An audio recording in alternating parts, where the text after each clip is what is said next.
Another day, another bulletin. This is Service Bulletin 88, Revision 1, the radiator attachment modification.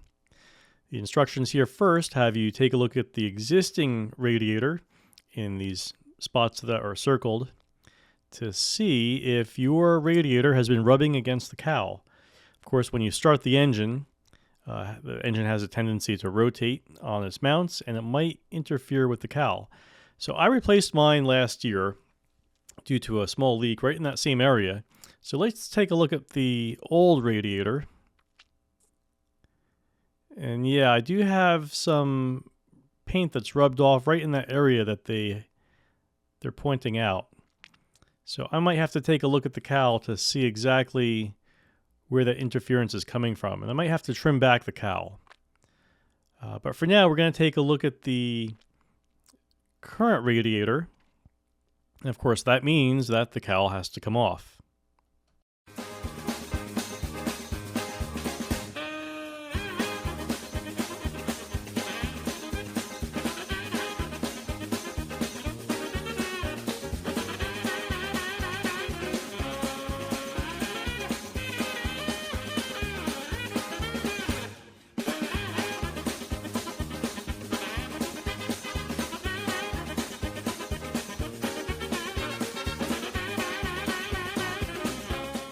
All right, let's take a closer look here and see what we can see. Get my Harbor Freight Special going, okay. And yeah, I do see some rubbing, just a little slight discoloration of that paint in that lower left corner. So I think the plan of action is going to be remove the radiator and do the service bulletin and clean up the cowl, maybe trim a little bit off of the opening.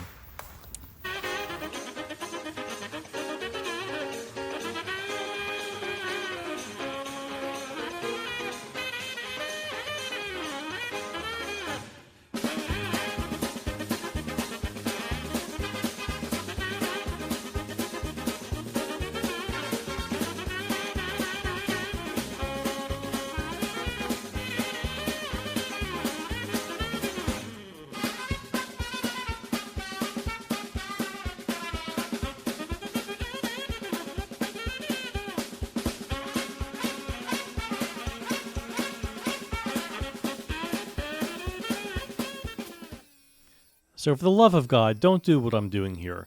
Make sure you protect your fins with a piece of sheet metal, aluminum, or even steel if you have it, because all it takes is one slip of that Dremel tool and bye-bye goes your radiator.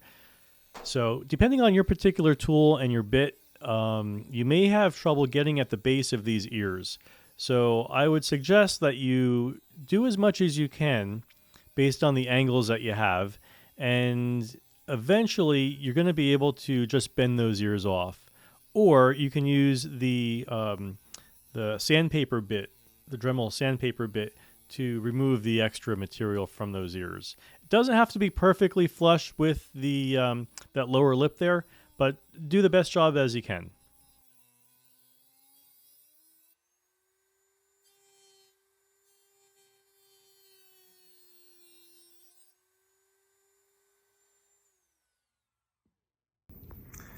All right, so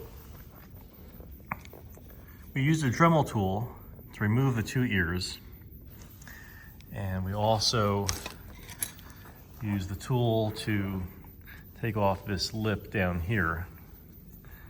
It took about an hour. I would recommend that you go really slow, take your time. This is what it looks like when we're done. I think someone in the forums, I forget who it was, they asked about why we have to cut these. And that's a good question. The only thing I could think of is that the native size of these rings here are just a hair too small. And by cutting them, you can make them a little bit bigger so it fills that hole completely there.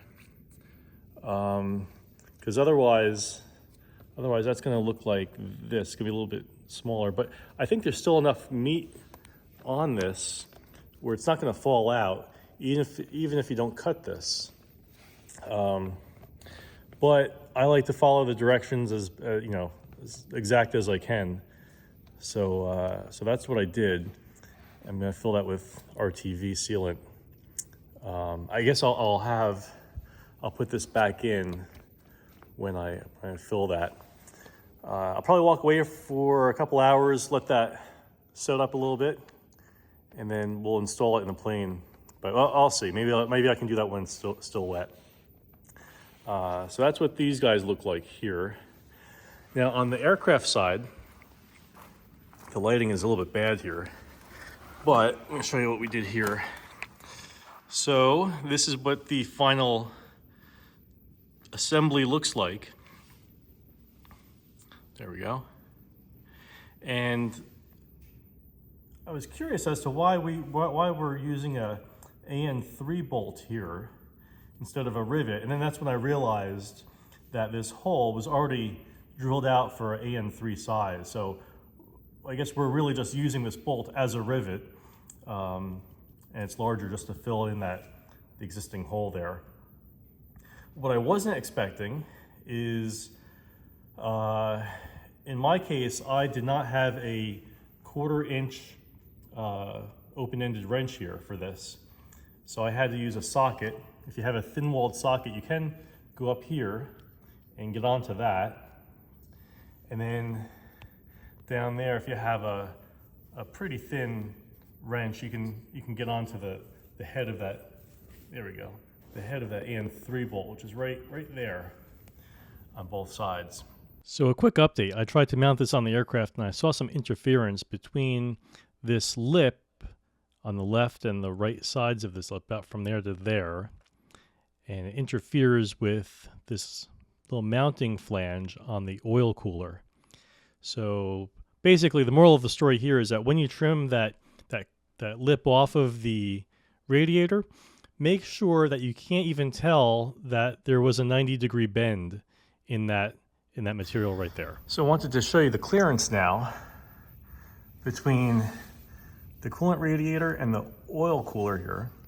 And you can see there's a measurable gap, and same thing up here too. If you can see that, it's that gap right in there. So I did find that putting this back together was not difficult, but it was easier to do these two first and then do those guys up there second. But aside from that, I think we're all set to hook up these tubes and safety wire the bolts up there. And one last thing. So this tube, I probably can reuse it, but because it already has these indentations from the little, I don't know what you call them, these little guys here, I just figured I'm going to replace this. So this 1 foot section of tube from the auto parts store was, I think, $4. So I just don't want to introduce any more problems, and I don't want to have to revisit this stupid thing again. So I didn't film it, but I did refill the radiator through the fill port on the pilot side, and I used some number 2 gasket, Permatex gasket maker stuff to reseal that plug into the radiator. Also refilled the expansion tank and topped off the reservoir. I didn't top it off, but I brought the level back up to the midpoint, which I've marked on the reservoir itself. So all in all, the service bulletin wasn't that difficult. It wasn't too bad to do. It really felt like it was arts and crafts hour. And I had that same feeling when I was trimming back material from the plexiglass canopy years ago when I was building the plane.